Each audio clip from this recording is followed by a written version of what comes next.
Hello बच्चों, स्वागत है एक बार फिर आपका अपने यूट्यूब चैनल फिजिक्स की आत्मा पर। और हमने इससे पहले के वीडियो में चैप्टर 5 तक के क्वेश्चन आंसर कर लिए थे, जो वेरी वेरी आईएमपी थे। कुछ बच्चों की रिक्वायरमेंट थी कि सर इसके आगे का वीडियो हमको चाहिए, तो उसी हिसाब से हमने इसके आगे का वीडियो लिया है। तो ये भी आप बोर्ड एग्जाम में जाने से पहले यहाँ तक के सारे क्वेश्चन देख के आपको जाना है। तो ठीक है, हम क्वेश्चन नंबर फर्स्ट की तरफ चलते हैं। एक न्यूट्रॉन में इलेक्ट्रिकल संकेत का रासायनिक संकेत में परिवर्तन निम्नलिखित में घटित होता है। तो एक्सोन में घटित होता है। ठीक है, अगले क्वेश्चन की तरफ हम बढ़ते हैं। क्वेश्चन नंबर सेकंड देखिए यहाँ पर आप। क्वेश्चन नंबर सेकंड है आपका, मनुष्य में पर्यावरण से सभी सूचनाओं की संवेदना ग्रहण करने हेतु ग्राही अंग क्या होता है? तो आंतरिक कर्ण, नाक, जिह्वा। ठीक है, फिर अगले क्वेश्चन की तरफ हम बढ़ते हैं। अगला क्वेश्चन आपका, मस्तिष्क की एक तंत्रिका कोशिका में सूचना प्रेषण का सही क्रम। तो कोशिकाएं एक्सोन और डेंड्रॉन। ठीक है, वहाँ स्थान जहाँ से एक न्यूरॉन दूसरे न्यूरॉन में जुड़ा रहता है वहाँ क्या कहलाता है? सिनेप्स कहते हैं उसको। ठीक है, न्यूरॉन जब आपस में जुड़े रहते हैं तो उस स्थान को सिनेप्स कहते हैं। मनुष्य के मस्तिष्क में प्रत्यवर्ती चाप का निर्माण मेरुरज्जु में होता है। प्रतिवर्ती चाप में सूचना को ग्रहण करने वाली तंत्रिका क्या कहलाती है? तो संवेदी तंत्रिका कोशिका कहलाती है। मनुष्य में केंद्रीय तंत्रिका तंत्र निर्मित होता है तो मस्तिष्क तथा मेरुरज्जु से होता है। ठीक है, मनुष्य में परिधीय तंत्रिका तंत्र का निर्माण कहाँ होता है? तो कपाल तंत्रिकाओं तथा मेरु तंत्रिकाओं से होता है मनुष्य का। अगला क्वेश्चन देखते हैं अपन, क्वेश्चन नंबर 9 जो है आपका।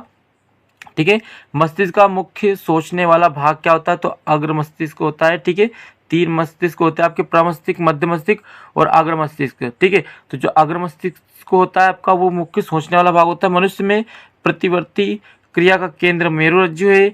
सुनने, देखने, सूंघने के केंद्र मस्तिष्क के किस भाग में होते हैं? तो ये अग्र मस्तिष्क में ही होते हैं, ध्यान रखना।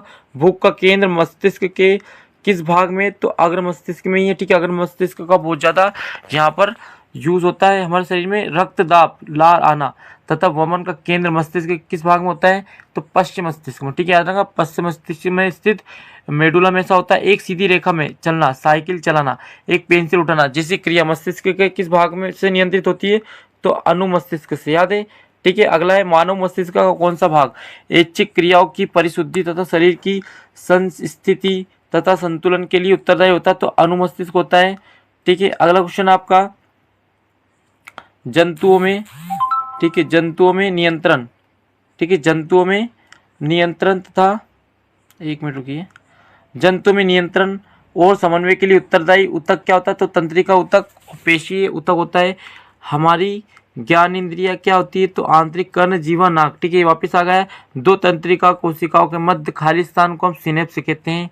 ठीक है, क्वेश्चन नंबर 19 देखिए आप। क्वेश्चन नंबर 19 आपका है, निम्न में कौन सा पादप हार्मोन है? तो साइटोकाइनिन होता है। ठीक है, निम्नलिखित में तो कौन सा पादप हार्मोन नहीं है? तो इंसुलिन, याद रखना, पादप हार्मोन नहीं होता है। फिर अगला, मनुष्य में पर्यावरण की सभी सूचनाओं की संवेदना ग्रहण करने हेतु ग्राही अंग क्या होता है? तो आंतरिक कर्ण, नाक, जिह्वा, ये सब होते हैं। निम्न में से कौन सी ग्रंथि जोड़े में नहीं होती? तो प्यूटरिक ग्रंथि जो होती है वो एक अकेली होती है, जोड़े के रूप में नहीं पाई जाती शरीर में। ठीक है, एक न्यूरॉन में इलेक्ट्रिकल संकेत का रासायनिक संकेत परिवर्तन निम्नलिखित में घटित होता है? तो एक्सोन में। ठीक है, रिपीटेशन क्वेश्चन है। निम्नलिखित किस ग्रंथि को मास्टर ग्रंथि कहते हैं? तो पीयूष ग्रंथि। स्टार लगाना, इसमें पूछ सकते हैं कि मास्टर ग्रंथि के नाम से किसे जाना जाता है? तो उसमें आपको पीयूष ग्रंथि बताना है। ठीक है, पौधों में ऑक्सीन का संश्लेषण होता है तो तने के अग्रभाग में। ठीक है, ऑक्सीजन मतलब ऑक्सीजन की बात हो रही है यहाँ पर। पौधे में साइटोकिनिन प्रेरित करता है तो कोशिका विभाजन को करता है। ठीक है, क्वेश्चन नंबर 27 की तरफ चलते हैं। तो ये अंतःस्रावी ग्रंथियों से निकलने वाले हार्मोन सीधे रक्त में आते हैं। ठीक है, एड्रेनलिन हार्मोन के स्राव से निम्नलिखित परिणाम होते हैं। तो हृदय की धड़कन बढ़ जाती है, पेशियों में ऑक्सीजन की आपूर्ति बढ़ जाती है। ठीक है, ये 2 याद रख लेना आप। एड्रीनेलिन, ठीक है, एड्रेनलिन हार्मोन का स्राव होता है तो एड्रिनल ग्रंथि में होता है। ठीक है, इससे होता है। कपाल तंत्रिका और मेरु तंत्रिकाओं से मिलकर परिधीय तंत्रिका तंत्र का निर्माण होता है। तंत्रिका तंत्र की प्रमुख इकाई न्यूरॉन होता है। ठीक है, क्योंकि न्यूरॉन बहुत सारे न्यूरॉन से मिलकर तंत्रिका तंत्र का निर्माण होता है। ठीक है, या तंत्रिका तंत्र जो होता है इसमें मेन भाग क्या होता है? न्यूरॉन। अगला है, मनुष्य में प्रतिवर्ती क्रिया का केंद्र मेरुरज्जु होता है। मनुष्य के मस्तिष्क में सोचने वाला भाग जो होता है अग्र मस्तिष्क का। वापस से याद रखना इसको। ठीक है, टेस्टोस्टेरोन हार्मोन। ठीक है, टेस्टोस्टेरोन जो हार्मोन है इसका स्राव वृषण से होता है, याद रखना। पकी हुई फलियां वृक्ष से अलग होकर ठीक है, अब्सिसिक अम्ल के कारण गिरती है। ठीक है, अब्सिसिक अम्ल जो होता है उसके कारण गिरती है। भोग का केंद्र अग्र मस्तिष्क होता है। केंद्रीय तंत्रिका तंत्र मेरुरज्जु होता है और मस्तिष्क होता है। परिधि तंत्रिका तंत्र कपाल तंत्रिका है और मेरुरज्जु। ठीक है, अगला क्वेश्चन वापिस से देखो, ये रिपीट हो गया है। दो तंत्रिकाओं के मध्य खाली स्थान सिनेप्स। ठीक है, मैं रिपीट भी करवा रहा हूँ क्वेश्चन को। मास्टर ग्रंथि पीयूष ग्रंथि। ठीक है, थायरोक्सिन का संश्लेषण आयोडीन होता है, आयोडीन द्वारा होता है। मादा हार्मोन जो होता है इसका नाम क्या होता है, एस्ट्रोजन और ठीक है, प्रोस्टेट्रॉन, याद रखना, या प्रोजेस्ट्रॉन। ठीक है, हार्मोन्स का स्त्रवण अंतःस्रावी ग्रंथि में होता है। बोनापन जो होता है वृद्धि हार्मोन का कम स्त्राव के कारण ऐसा होता है। ठीक है, अगला सूरजमुखी गति प्रकाश अनुवर्तन के कारण होती है। ठीक है, अगला है अपना नेक्स्ट चैप्टर। ठीक है, अगला चैप्टर देखिए आप, जीव जनन कैसे करते थे। इस चैप्टर में भी आपके वैकल्पिक क्वेश्चन आएंगे और इस अध्याय में कुल 4 विकल्प आएंगे, ध्यान रखना 4 क्वेश्चन आने वाले हैं यहाँ पर वैकल्पिक क्वेश्चन। नर युग्मक एवं मादा युग्मक को मिलने को क्या कहते हैं, निषेचन कहते हैं। अलैंगिक प्रजनन की विधि क्या होती है, कालिकायन होती है। पौधों में वृद्धि प्रजनन की विधि नहीं है तो विखंडन नहीं। अलैंगिक जनन मुकुलन द्वारा होता है तो इष्टम होता है। ठीक है, अंडक का शीर्ष भाग क्या कहलाता है, वर्तिकाग्र कहलाता है। ओके, अगला क्वेश्चन है आपका क्वेश्चन नंबर 6 है, रजोधर्म की अवधि कितने दिन की होती है, तो 4 से 5 दिन। मनुष्य में अंडाणुजनन की क्रिया कहाँ होती है, अंडाशय में होती है। मनुष्य में शुक्राणुजनन की क्रिया वृषण में परागकोश से परागकणों का वर्तिकाग्र तक पहुंचने की घटना को परागन कहते हैं। मनुष्य में निषेचन की क्रिया, ठीक है, अंडवाहिनी में होती है। स्वपरागन किस प्रकार के पुष्पों में होता है, तो द्विलिंगी पुष्पों में। ठीक है, द्विलिंगी पुष्पों में ऐसा होता है। मनुष्य में वृषण की संख्या कितनी होती है, तो 2 होती है। ठीक है, अगले क्वेश्चन की तरफ बढ़ते हैं, क्वेश्चन नंबर 13। ठीक है, पौधों में बीजांड कहाँ पाया जाता है, तो अंडाशय में पाया जाता है। मेंढक में निषेचन का प्रकार क्या है, तो बाह्य निषेचन। ठीक है, इसी के साथ अगला चैप्टर आपका अध्याय 8। ठीक है, आनुवांशिकी एवं जैव विकास। तो यहाँ से भी आपके इस अध्याय में 1 अंक के 2 प्रश्न आने वाले हैं, ध्यान रखना, तो इसको भी कर लें आप। ठीक है, मेंडल के प्रयोग में टी क्या दर्शाता है, तो प्रभावी लक्षण, याद रखना, एन लंबाई। उसके बाद वहाँ प्रक्रम जिनके द्वारा नए जीव उत्पन्न होते हैं तो जनन कहलाता है। ठीक है, उसको हम जनन कहते हैं। फिर अगला है आपका जीन कोश से क्या समझते हैं, तो कुल जीनों की संख्या एक क्रोमोसोम में। ठीक है, मानव लिंग गुणसूत्रों की संख्या कितनी होती है, तो 2 होती है। आनुवांशिकी जीव विज्ञान की वहाँ शाखा जिसके अंतर्गत अध्ययन किया था, तो आनुवांशिकता का, याद रखना, आनुवांशिकता का, ये विभिन्नता बोल सकते हैं। आनुवांशिक भिन्नता का मुख्य कारण क्या, तो डीएनए के नाइट्रोजनी क्षारकों के अनुक्रम में परिवर्तन। जो डीएनए के अंदर नाइट्रोजन क्षार होते हैं उनमें यदि थोड़ा सा परिवर्तन होगा तो वहाँ पर आनुवांशिक भिन्नता पाई जाएगी। मेंडल ने मटर के कितने गुणों का अध्ययन किया, तो 7 गुणों का किया था। मेंडल ने अपने प्रयोग के लिए बगीचे में उगाए जाने वाले किस पौधे का चयन किया, तो साधारण मटर जो होती है, मटर को, ठीक है, मटर मेंडल संबंधित, ये ध्यान रखना आपको दिमाग में। अगला है कौन सा गुण जैव विकास में मुख्य भूमिका निभाता है, तो आनुवांशिक गुण निभाता है। किस तरह के जनन से उत्पन्न संतानों में विभिन्नता स्पष्ट रूप से दृष्टिगोचर होती है, तो लैंगिक जनन से। समजात अंगों का उदाहरण क्या, हमारा हाथ एवं कुत्ते के अग्रपाद। विभिन्नता का मुख्य कारण क्या होता है, तो अर्धसूत्री विभाजन। जीवों में वंशागत गुणों का निर्धारण जीन होता है। वंशागत नियमों का प्रतिपादन किसने किया, तो ग्रेगर जॉन मेंडल ने किया था। ठीक है, अगला क्वेश्चन आपका, इस प्रजाति में अत्यधिक विविधता देखी गई, तो मनुष्य में अलग अलग प्रकार की विविधता पाई जाती है। द्विगुण संकरण के F1 में कैसे बीज वाले पौधे प्राप्त होते हैं, तो सभी गोलाकार और पीले होते हैं। आंखों एवं बालों का जो रंग होता है इसमें विभिन्नता किस कारण होती है, तो आनुवांशिकता के कारण होती है। जलवायु वातावरण के प्रभाव से उत्पन्न विभिन्नता क्या कहलाती है, तो कायिक विभिन्नता कहलाती है। किसी जीव की जीनी संरचना कहलाती है, तो जीनोटाइप होता है। मेंडल के प्रयोग में प्रथम संतति F1 वाले पौधे लंबे होते हैं। ठीक है, अगला क्वेश्चन आपके, जीव के वहाँ आनुवांशिक लक्षण जो स्पष्ट रूप से दिखाई देते हैं तो फेनोटाइप कहते हैं। जो जीव अपने आप को परिस्थितियों के अनुसार परिवर्तित कर पाते हैं वे जीवित रह पाते हैं। ठीक है, प्रकृति की यहाँ घटना क्या कहलाती है, तो प्राकृतिक चयन कहलाती है। मेंडल का प्रथम नियम किसने दिया था, तो पृथक्करण का नियम है, मतलब क्या है, तो पृथक्करण का नियम। ठीक है, अगले क्वेश्चन की तरफ बढ़ते हैं, क्वेश्चन नंबर 25 आपका, लिंग निर्धारण के लिए कौन सा क्रोमोसोम उत्तरदायी, तो लिंग क्रोमोसोम। संतान का लिंग निर्धारण किस पर निर्भर करता है, तो पिता से प्राप्त गुणसूत्र पर। लिंग का निर्धारण हो जाता है तो निषेचन के समय होता है। जब नर युग्मक 23 गुणसूत्रों के साथ 23 गुणसूत्रों वाले मादा युग्मक के साथ संलयन करता है तो उत्पन्न युग्मन में गुणों की सूत्र संख्या 40 हो जाती है, क्योंकि 23 46 हो जाता है। मनुष्य के 22 जोड़े क्रोमोसोम को क्या कहते हैं, तो ऑटोसोम कहते हैं। मनुष्य और चिंपैंजी में क्या समानता है, तो मनुष्य ही चिंपैंजी का पूर्वज है, मतलब मनुष्य को चिंपैंजी का पूर्वज कहा जाता है। अगले क्वेश्चन की तरफ हम पढ़ते हैं। ठीक है, पृथक्करण का नियम तो मेंडल ने दिया। इंसान में क्रोमोसोम 46 होते हैं। मनुष्य के अग्रपाद एवं चमगादड़ के पंख कैसे होते हैं, तो समजात अंग होते हैं। पक्षी और चमगादड़ के पंख समजात अंग, याद रखना, पक्षी और चमगादड़ के जो पंख होते हैं वो समजात होते हैं, एक जैसे होते हैं, ठीक है। आर्कियोप्टेरिस किसकी संयोजन कड़ी है, तो रेप्टिलिया एवं एविच की। निम्नलिखित में से कौन स्त्रियों में पाया जाने वाला लिंग क्रोमोसोम का जोड़ा है, तो ठीक है जोड़ा जो एक से एक होता है। मानव युग्मक में गुणसूत्र की संख्या 23 होती है, ठीक है। अगला है आपका ठीक है, मेंडल ने मटर में कितने गुणों के बारे में बात की, तो 7, याद रखना, ये 7 की बार बार बात हो रही है। तो मेंडल ने मटर जो था उसमें इसके गुणों के बारे में बताया था, 7 गुणों के बारे में। अगला क्वेश्चन है, जनन कोशिका युग्मक में गुणसूत्र की कितनी प्रजातियां होती है, तो कितनी होती है, 1 होती है आपकी, ठीक है। अब यहाँ पर अगला पार्ट है प्रकाश का संश्लेषण व अपवर्तन, ठीक है। थोड़ा हम स्पीड चल रहे हैं ताकि हमारा ज़्यादा से ज़्यादा क्वेश्चन कवर हो जाए और आपको बोर्ड एग्जाम में आप ज़्यादा से ज़्यादा करके आए, बस इनको 1 से 2 बार देख लेना आप। इससे पहले वाला भी एक वीडियो मैंने उपलब्ध करवाया, वहाँ तक मैंने 5 चैप्टर करवाए थे, ठीक है। ये शॉर्टकट चैप्टर थोड़े से, तो उस वीडियो को थोड़ा ज़्यादा अच्छे से देखना आपको, और यहाँ से भी क्वेश्चन आ जाएंगे, जो IMP क्वेश्चन है वही हमने यहाँ पे लिए हैं आपके लिए, ठीक है। लेंस सूत्र लिखिए, ठीक है। अभी इससे पहले 12th का जो पेपर लिया था हमने, मतलब 12th की केमिस्ट्री का बनाया था, तो उसमें से भी सारे 2-3 वीडियो उपलब्ध करवाया था, उनमें से सारे विकल्प आ गए। तो आप बिल्कुल विश्वास करके कह सकते हैं कि यहीं से आपको सारे क्वेश्चन मिलने वाले हैं, ठीक है। यानी कि आपके जो वैकल्पिक क्वेश्चन है सारे कंप्लीट हो जाएंगे। दर्पण का सूत्र आप याद होना है आपको, ठीक है। दर्पण का सूत्र है ये लेंस का सूत्र और ये दर्पण का सूत्र, ठीक है। 1/f बराबर 1/v माइनस 1/u, और यहाँ 1/f बराबर 1/v प्लस 1/u। तो ये दोनों वेरी वेरी IMP, ये याद रख के जाना आपको। लेंस का सूत्र अलग याद रखना है, दर्पण का सूत्र अलग, ठीक है। लेंस का क्या है, 1/f बराबर 1/v माइनस 1/u, ये है आपका लेंस का। और दर्पण की बात करें तो 1/f तो रहेगा, यहाँ 1/v भी रहेगा, बस यहाँ प्लस आ जाएगा, ठीक है, माइनस किया फिर। अगला क्वेश्चन है, लेंस की क्षमता एसआई मात्रक क्या है, तो डायोप्टर, ये भी वेरी वेरी IMP है। लेंस की क्षमता का एसआई मात्रक देखना आप, हो सकता है कि इनमें से क्वेश्चन, ये जो 4-5 क्वेश्चन दिखाई दे रहे हैं, इनमें से आपको बोर्ड एग्जाम में एक ना एक क्वेश्चन जरूर देखने को मिलेगा। गोली दर्पण की फोकस दूरी उसकी वक्रता त्रिज्या की कितनी होती है, तो आधी होती है, ये भी याद रखना आपको। निकट दृष्टि दोष के निवारण में किस लेंस का उपयोग करते हैं, तो अवतल, याद रखना, निकट में तो अवतल करते हैं और दूर दृष्टि के लिए उत्तल करते हैं। ये दोनों क्वेश्चन आपको याद रखना जरूरी है। ये यहाँ पर आ भी गया है, ये दूरदृष्टि दोष उत्तल लेंस, ठीक है। वाहनों के पीछे का दृश्य देखने वाला जो लेंस होता है उत्तल दर्पण, ठीक है। स्ट्रीट लाइट में लगा रहता है वो भी उत्तल दर्पण होता है। कौन से पदार्थ लेंस नहीं बन सकता, तो मिट्टी, ठीक है, मिट्टी वाला, याद रखना। वस्तु को हम किसकी उपस्थिति में देखते हैं, तो प्रकाश के कारण ही हम एक दूसरे की चीज़ों को देख पाते हैं, ठीक है, क्योंकि वहाँ दृश्य प्रकाश होता है जिससे हम दूसरी वस्तु को देख पाते हैं। समतल दर्पण की फोकस दूरी जो होती है वो अनंत होती है। उत्तल लेंस की क्षमता सदैव धनात्मक होती है, याद रखना, उत्तल लेंस की हमेशा क्या होती है, धनात्मक होती है क्षमता। अगला है, नाक कान गले के परीक्षण में प्रयुक्त दर्पण कौन था, अवतल दर्पण होता है।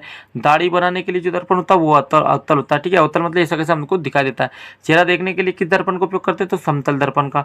फ्यूज बल्ब में पानी भरकर क्या बना सकते हैं, तो सूक्ष्मदर्शी या उत्तल लेंस बना सकते हैं, ठीक है। सारे क्वेश्चन आपके बहुत ही फैक्टेबल क्वेश्चन है और IMP ये आपके इन फ्यूचर बहुत सारे एग्जामों भी काम आने वाले, तो आप यहीं से इनको कंप्लीट करके जाइए। देखो ये वेरी वेरी IMP क्वेश्चन है। रेगिस्तान में मरीचिका किसका उदाहरण है, तो पूर्ण राजनीतिक परिवर्तन के कारण, ठीक है, आपने क्लास में पढ़ा होगा इसके बारे में। अवतल लेंस की क्षमता होती है तो ऋणात्मक होती है, ठीक है। जैसे उत्तल लेंस की धनात्मक होती है वैसे अवतल लेंस की ऋणात्मक होती है, ठीक है। अगला क्वेश्चन की तरफ बढ़ते हैं।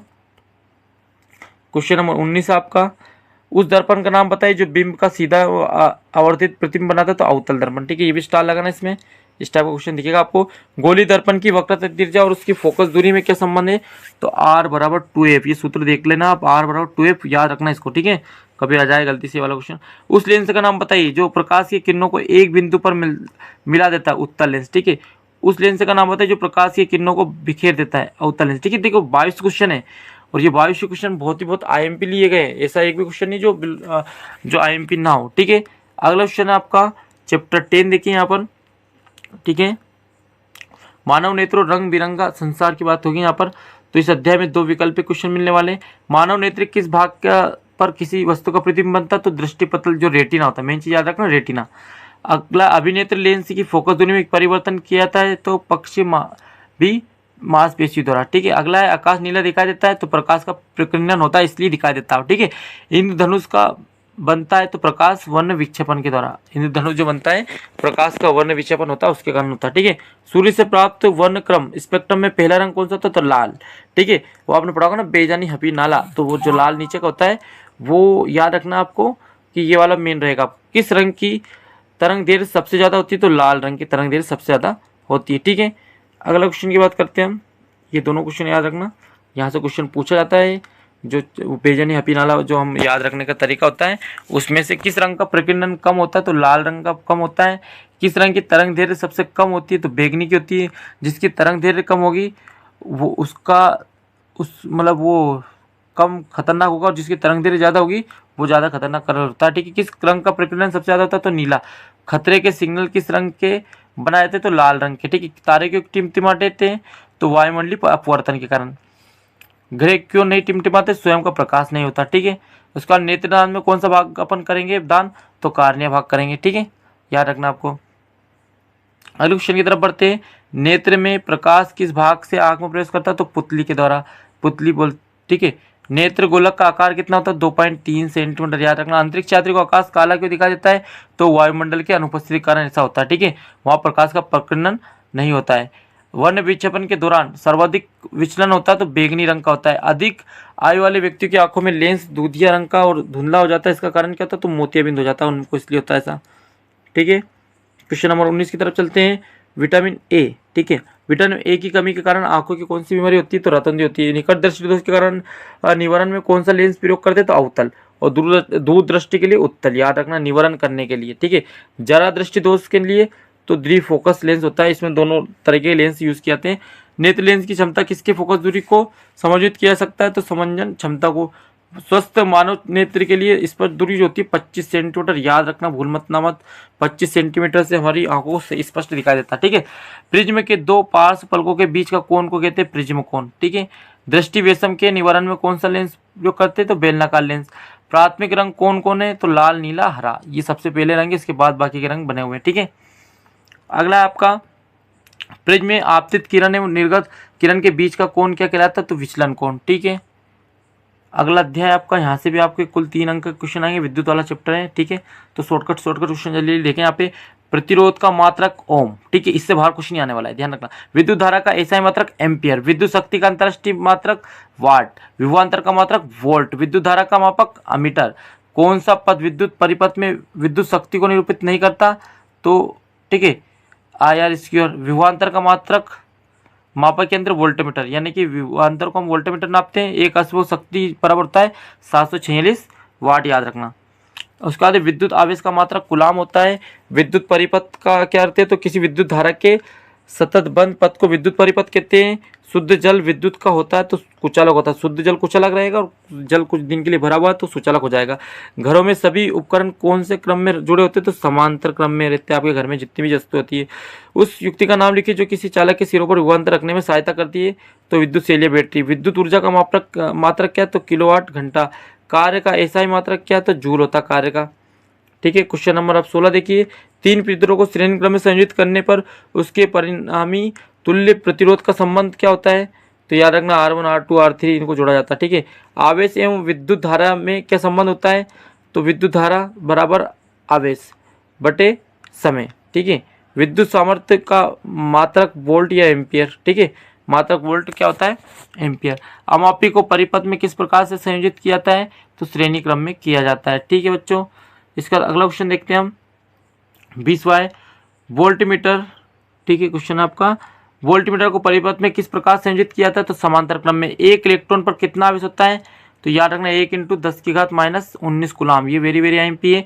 किसी तार का प्रतिरोध उसकी लंबाई के समानुपाती होता है। ताप बढ़ने पर चालक का प्रतिरोध क्या होता है अपरिवर्तित रहता है चालक का। ठीक है, एक आदर्श एमीटर का प्रतिरोध होता है 0 होता है। आवेश प्रवाह की दर को हम धारा कहते हैं। ठीक है, क्वेश्चन नंबर 26 देखिए आप। किसी परिपथ में बहने वाली विद्युत धारा को नियंत्रित करने वाले अवयव को क्या कहते हैं तो धारा नियंत्रक कहते हैं। विभवांतर धारा के प्रतिरोध में क्या संबंध है तो आप देख सकते हैं विद्युत धारा। ठीक है, थोड़ा सा 1 मिनट। अगला क्वेश्चन है आपका ये R बराबर R1 + R2 + R3। ठीक है, विद्युत बल्ब के तंतु के निर्माण में किस धातु का उपयोग किया जाता है तो टंगस्टन का किया जाता है। ओके, आगे बढ़ते हैं हम। ठीक है, चैप्टर 12 है आपके जो आपका साइंस है तो हमारे पास सभी चैप्टर के यहाँ पर नोट्स हैं हमारे पास, लेकिन वीडियो थोड़ा सा बड़ा हो रहा है तो हम एक काम करते हैं इसमें फिर 2 अंक के क्वेश्चन के लिए मैं वीडियो बना दूंगा। ठीक है, इसमें अपना आंसर भी उपलब्ध है तो एक काम करते हैं थोड़ा सा तो हम क्वेश्चन में आपको जैसे चैप्टर 13 आपका 12 भी है तो मैं थोड़ा सा इसको आपको स्क्रॉल करके बताता हूँ, तो आप पढ़ लेना। वीडियो को थोड़ा सा रोक कर आप पढ़ सकते हो सारे के सारे क्वेश्चन, ठीक है। तो मैं धीरे धीरे इसको ऊपर कर रहा हूँ। आप देख सकते हैं सारे के सारे क्वेश्चन IMP है, ठीक है। रोक रोक कर थोड़ा सा पढ़ लेना आप। समय थोड़ा सा कम है मेरे पास, तो मैं थोड़ा सा आपको जल्दी जल्दी करवा देता हूँ। ओके, आप आपके हिसाब से रोक के इसको पढ़ लेना, ठीक है। ये चैप्टर 13 है हमारा पर्यावरण।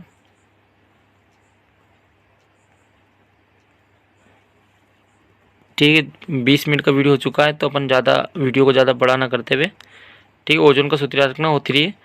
तो अभी यहीं तक करते हैं। ये 2 नंबर क्वेश्चन है, तो मैं इनके लिए आपको अलग से बता दूंगा, ठीक है। आपको 2 नंबर के क्वेश्चन चाहिए तो मेरे से बोल देना आप, ठीक है। तो ये क्वेश्चन जितने भी हमने क्वेश्चन किए ये सारे वेरी IMP हैं। तो आपके वैकल्पिक क्वेश्चन यहाँ से खालिस्तान, जोड़ी, सही विकल्प सब यहीं से बन जाएंगे। और सारे क्वेश्चन को मैंने एक मतलब ऐसे लिए हैं 1 लाइनर, ताकि आप इनको ज़्यादा अच्छे से याद रख पाएँ। इसमें से खालिस्तान बनेंगे, इसमें से जोड़ी बनेगी, इसमें से सत्य सत्य पूछा जाएगा। तो बच्चों फिर हम मिलते हैं अगले वीडियो में, तब तक आप इस वीडियो को अच्छे से देख लेना, ठीक है। समय तो कम है लेकिन ठीक है, जो भी है जितना भी आप कवर करें। बाकी आपने पहले से पढ़ लिया होगा। और फिजिक्स की आत्मा जो हमारा चैनल है उस पर आपको इससे पहले वाला वीडियो भी आपको उपलब्ध हो जाएगा। और यदि 2 नंबर में क्वेश्चन चाहे तो आप इसी को पढ़ने के बाद बता देना, तो मैं स्पीड से हम बस एक वीडियो बना देंगे जिसमें आप आपका एक रिवीजन कर लेंगे, ठीक है। मैं स्क्रॉल करता जाऊँगा ऊपर की तरफ, और आप सारे क्वेश्चन देख देख के जो जो क्वेश्चन आपको नहीं याद है वो पढ़ लेना या IMP लगा लेना, ठीक है। तो बच्चों अब चलते हैं, बाय बाय।